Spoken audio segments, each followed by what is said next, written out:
ओम श्री गणेशाय नमः। स्वागत है आपका हमारे चैनल दिव्य श्रीविका में, जिसमें हम आपको आज बताएंगे संकष्टी चतुर्थी के विषय में। साल भर में 12 संकष्टी चतुर्थी होती है। अभी मार्गशीर्ष का महीना चल रहा है, जिसे अगहन मास भी कहा जाता है। मार्गशीर्ष महीने में गणाधिपति संकष्टी चतुर्थी व्रत रखने का विधान है।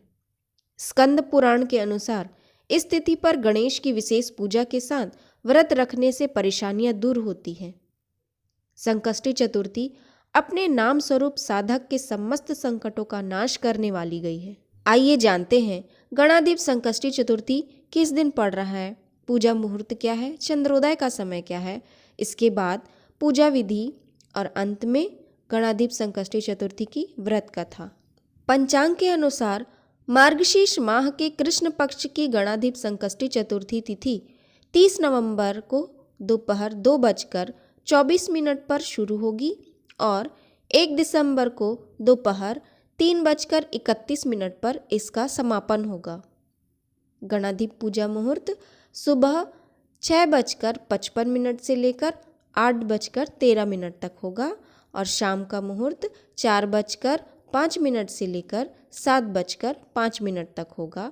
इसके बाद चंद्रोदय का समय संकष्टी चतुर्थी का व्रत चंद्रमा को अर्घ्य देने के बाद ही सफल होता है। मार्गशीर्ष का गणाधिप संकष्टी चतुर्थी के दिन रात 7:54 पर चंद्रोदय होगा। चंद्रमा की पूजा से मानसिक शांति मिलती है और चंद्र दोष दूर होता है। संकष्टी चतुर्थी व्रत शादीशुदा महिलाएं पति की लंबी उम्र और सौभाग्य की कामना से करती हैं। इसी व्रत के प्रताप से आर्थिक संकट दूर होता है।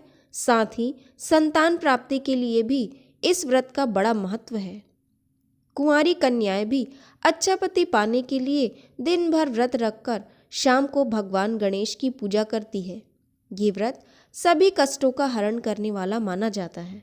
इस व्रत की पूजा के लिए प्रातःकाल उठकर नित्य कर्म से निवृत्त होकर शुद्ध होकर स्वच्छ वस्त्र धारण कर ले। श्री गणेश जी का पूजन पंचोपचार अर्थात धूप दीप नैवेद्य अक्षत फूल विधि से करें। इसके बाद हाथ में जल तथा दुर्वा लेकर मन ही मन श्री गणेश का ध्यान करते हुए व्रत का संकल्प करें। अब कलश में जल भरकर उसमें थोड़ा गंगा जल मिलाएं। कलश में दुर्वा सिक्के साबुत हल्दी, उसके बाद लाल कपड़े से कलश का मुख बांध दें। कलश पर गणेश जी की प्रतिमा स्थापित करें। पूरे दिन श्री गणेश जी के मंत्र का स्तवन करें। संध्या को दोबारा स्नान कर शुद्ध हो जाएं। श्री गणेश जी के सामने सभी पूजन सामग्री के साथ बैठ जाएं। विधि विधान से गणेश जी का पूजन करें। वस्त्र अर्पित करें। नैवेद्य के रूप में 10 लड्डू अर्पित करें।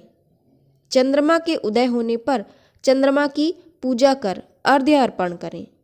उसके बाद गणेश चतुर्थी की कथा सुने अथवा सुनाएं। जौ चावल चीनी तिल व घी से हवन करें। तत्पश्चात गणेश जी की आरती करें।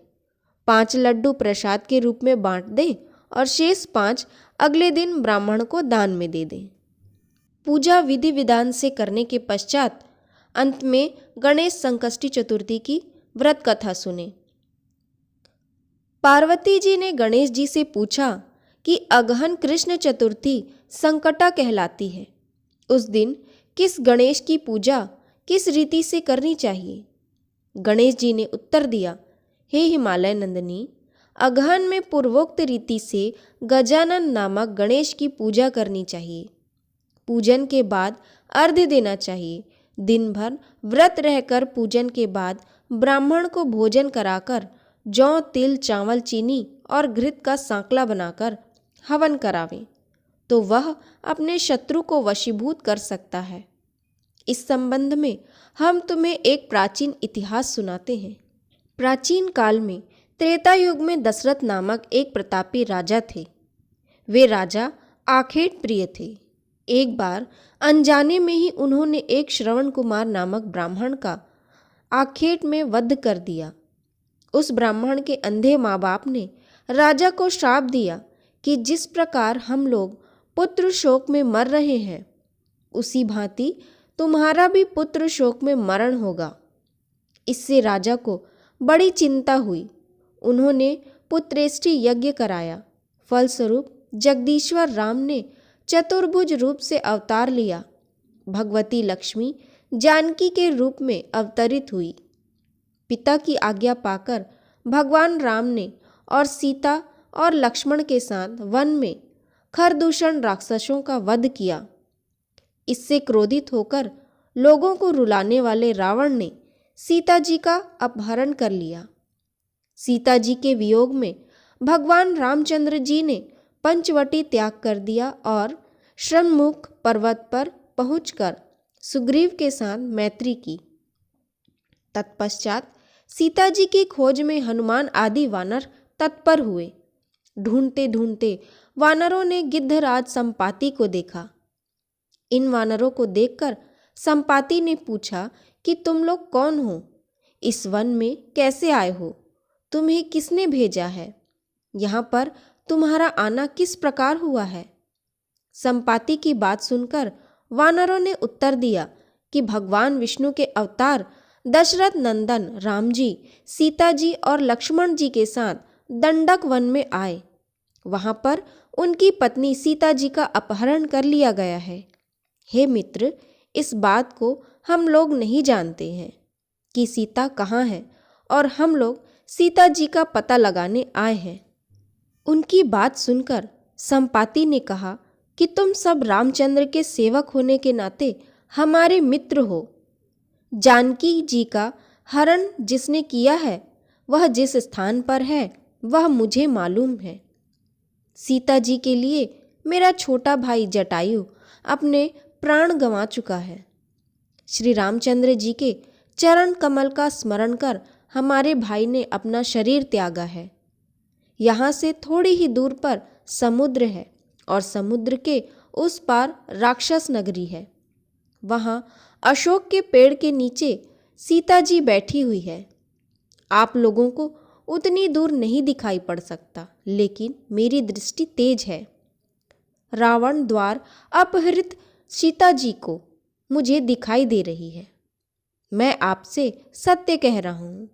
सभी वानरों में हनुमान जी अत्यंत पराक्रमशाली हैं, अतः उन्हें वहाँ जाना चाहिए। अन्य कोई भी इस कार्य में समर्थ नहीं है। संपाति की बात सुनकर हनुमान जी ने पूछा कि हे संपाति, दुस्तर समुद्र को मैं किस प्रकार पार कर सकता हूँ? हमारे सब वानर उस पार जाने में असमर्थ तो हैं, तो मैं ही अकेला कैसे पार जा सकता हूँ? हनुमान जी की बात सुनकर संपाति ने उत्तर दिया कि हे मित्र, आप संकट नाशक गणेश चतुर्थी का व्रत कीजिए। उसके प्रभाव से समुद्र को क्षण मात्र में पार कर लेंगे।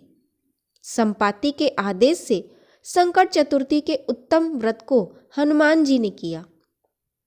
हे देवी, इसके प्रभाव से क्षण भर में समुद्र को लांघ गए।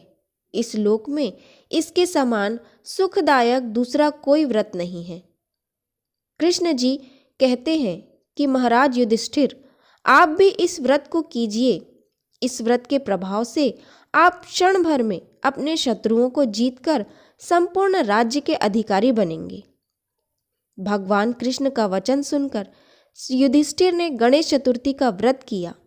इस व्रत के प्रभाव से वे अपने शत्रुओं को जीतकर राज्य के अधिकारी बन गए। यहाँ संकष्टी चतुर्थी की व्रत कथा समाप्त होती है। अगर आपको हमारी दी हुई जानकारियाँ अच्छी लगती हैं तो आप वीडियो को लाइक, शेयर और चैनल पर नए हैं तो चैनल को सब्सक्राइब ज़रूर कीजिएगा। धन्यवाद।